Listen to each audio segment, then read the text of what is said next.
Good morning friends. 90 शब्द प्रति minute dictation start. युद्ध से त्रासद खबरों का आना बेरोक जारी है। अमानवीयता की बदतर तस्वीरें सामने आने लगी हैं। यूक्रेन के बुका में जैसे नरसंहार के संकेत मिले हैं, उससे पूरी दुनिया में चिंता की लहर दौड़ गई है।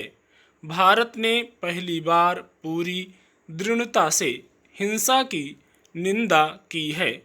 विदेश मंत्री एस जयशंकर ने बुधवार को यूक्रेन की स्थिति पर लोकसभा में बताया कि भारत इस संघर्ष के पूरी तरह खिलाफ है और तत्काल हिंसा खत्म करने के पक्ष में है।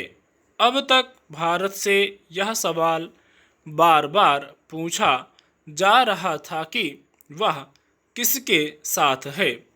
इस सवाल का जवाब देते हुए भारतीय विदेश मंत्री ने कहा कि भारत ने यदि कोई पक्ष चुना है तो वह शांति का पक्ष है। लोकसभा में जयशंकर ने कहा कि भारत का रुख राष्ट्रीय विश्वास एवं मूल्यों, राष्ट्रीय हितों और राष्ट्रीय रणनीति के तहत निर्देशित है। हिंसा व बेगुनाहों के जीवन की कीमत पर कोई समाधान नहीं निकल सकता। संवाद और राजनय ही एकमात्र उपाय है। भारत का यह रुख स्वागत योग्य है। युद्ध के विरुद्ध और शांति के पक्ष में भारतीय नेताओं को लगातार अपने विचार दुनिया के सामने रखने पड़ेंगे। दुनिया में कतई यह संदेश नहीं जाना चाहिए कि भारत युद्ध या हमले के पक्ष में है। बुका में अगर नरसंहार की खबरें सही हैं तो इसकी स्वतंत्र जांच के पक्ष में भारत खड़ा हो गया है। यह भारत के रुख में एक बड़ा बदलाव है।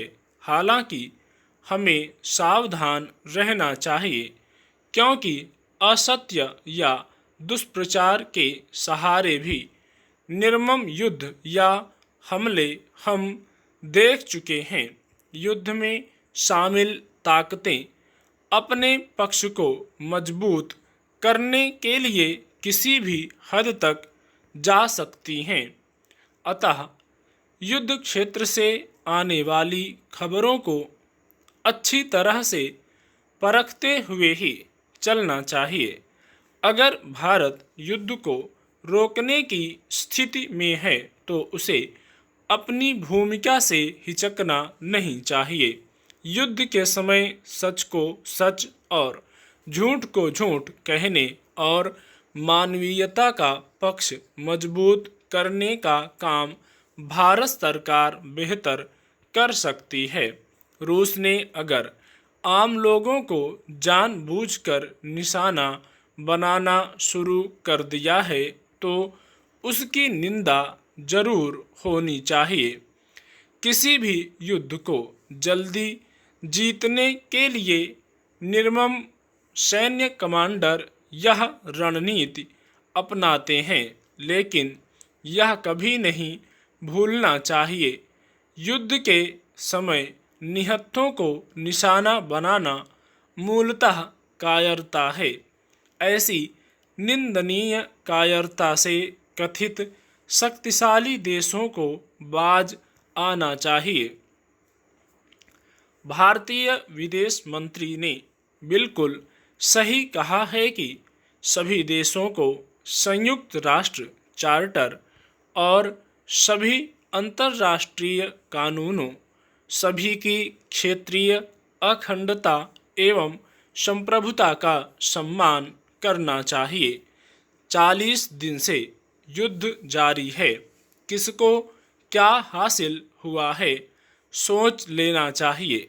रूस अपने घाव छिपा रहा है, लेकिन कहीं ऐसा ना हो कि इन घावों को ठीक करने में रूस को कई दशक लग जाएं। स्टॉप।